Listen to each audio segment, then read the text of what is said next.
हथियारों की असली कीमत उस वक्त समझ आती है जब दुश्मन उन्हें पाने के लिए तरसता है और दोस्त उन्हें इस्तेमाल करके जीत दर्ज करता है।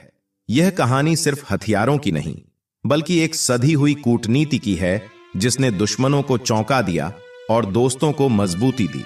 कुछ साल पहले तक शायद ही किसी ने सोचा होगा कि भारत इतना बड़ा खिलाड़ी बन जाएगा कि वह तय करेगा कि हथियार किसे देने हैं और किसे नहीं।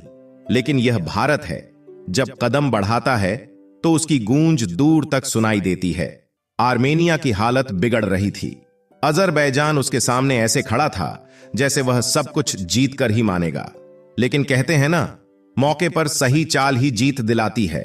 भारत ने आर्मेनिया के हाथ में ऐसे ताकतवर हथियार थमाए कि अजरबैजान का पूरा गुरूर टूट गया। जब आर्मेनिया ने भारत के बनाए हथियारों का जोर दिखाया तो अजरबैजान के लिए मैदान में टिकना मुश्किल हो गया। उसकी हालत उस पहलवान जैसी हो गई जो पूरी ताकत लगाने के बाद भी चित हो जाता है। लेकिन कहानी यहां खत्म नहीं होती। अजरबैजान ने सोचा कि भारत के हथियार कमाल के हैं, तो क्यों ना हम भी वही हथियार ले लें। मगर मुश्किल यह थी कि अजरबैजान तुर्की और पाकिस्तान का पुराना साथी है। सीधी सप्लाई तो भारत ने मना कर दी।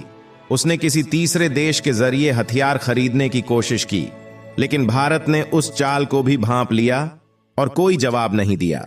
अजरबैजान को साफ संदेश मिल गया कि भारत अपने हथियार दुश्मनों के लिए नहीं बनाता। भारत ने इस पूरे खेल में ऐसा दांव खेला कि दुश्मनों को समझ ही नहीं आया कि आखिर हुआ क्या। तुर्की और पाकिस्तान को भी सीधा संकेत दे दिया कि अब भारत की नीति और रणनीति दोनों बदल चुकी है। भारत के हथियार अब सिर्फ दोस्ती की मजबूत नींव रखते हैं और जो दुश्मन की तरफ देखेगा उसे नाकाम होना पड़ेगा। यह पूरी घटना सिर्फ एक हथियार सौदा नहीं थी, बल्कि यह भारत की नई सोच और बढ़ती ताकत का सबूत थी। दरअसल भारतीय हथियारों की वैश्विक मांग अब एक नए मुकाम पर पहुंच चुकी है। दुनिया के कई देश जो दशकों से अमेरिका, फ्रांस और रूस जैसे देशों से हथियार खरीदते आए हैं, अब तेजी से भारत की ओर रुख कर रहे हैं। इसी बीच हाल ही में एक ऐसा कारनामा हुआ है जिसकी चर्चा अंतर्राष्ट्रीय स्तर पर हो रही है।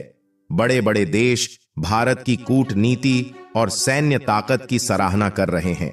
अगर आप दुनिया के नक्शे पर नजर डालें तो भारत के पश्चिमी और पूर्वी समुद्री रास्तों के पार आर्मेनिया और अजरबैजान जैसे देश मौजूद हैं।